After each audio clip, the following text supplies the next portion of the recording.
के अंदर मिलिटेंसी की तारीख चली है, लेकिन वो जाके ख़त्म हुई है निज़ाम की तब्दीली पे।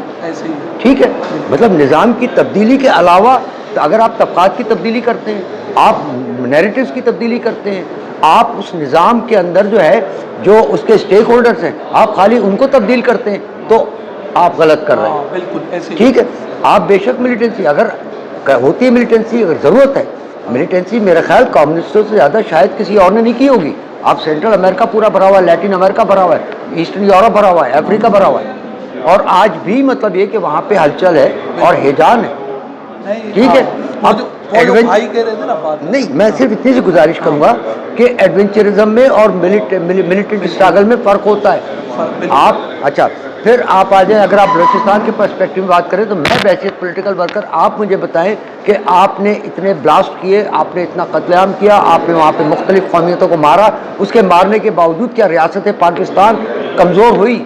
नहीं हुई।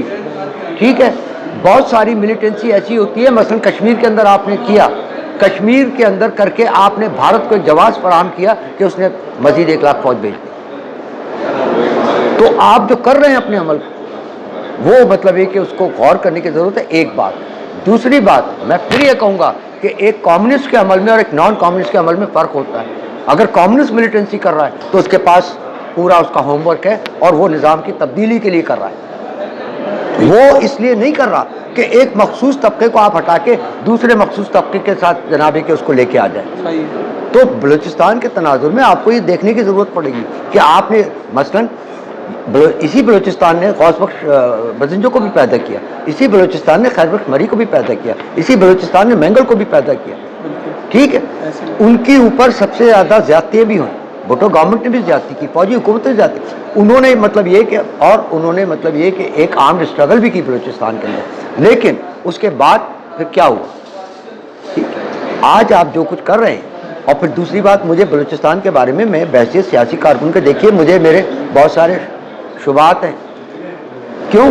क्योंकि बलूचिस्तान हॉट बेड है, बलूचिस्तान में ईरान के मफाद हैं, बलूचिस्तान में पिंडी के मफाद हैं, बलूचिस्तान में अफगानिस्तान के मफाद हैं, बलूचिस्तान में चाइना के मफाद हैं, बलूचिस्तान में अमेरिका के मफाद हैं, बलूचिस्तान में रशिया के मफाद हैं। अब आप अगर मिलिटेंसी कर रहे हैं तो मुझे बहुत गौर से देखना पड़ेगा कि इस मिलिटेंसी का फ़ायदा किसको है और इस मिलिटेंसी का नुकसान किसको है। मेरा बुनियादी नुक्ता ये है कि अगर आप आज़ादी हासिल करना चाहते हैं तो क्या आपके यहाँ जो सरदार बैठे हैं आप उनसे भी आज़ादी हासिल करना चाहते हैं? क्योंकि हकीकी आज़ादी वो है। अगर आप सिंध के अंदर हमारे सिंध के दोस्त मिलिटेंसी दिखाते हैं तो क्या वो अपने वडेरों से भी आज़ादी हासिल करना चाहते हैं या फ़ौज से आज़ादी हासिल करके उस वडेरे को बादशाह बना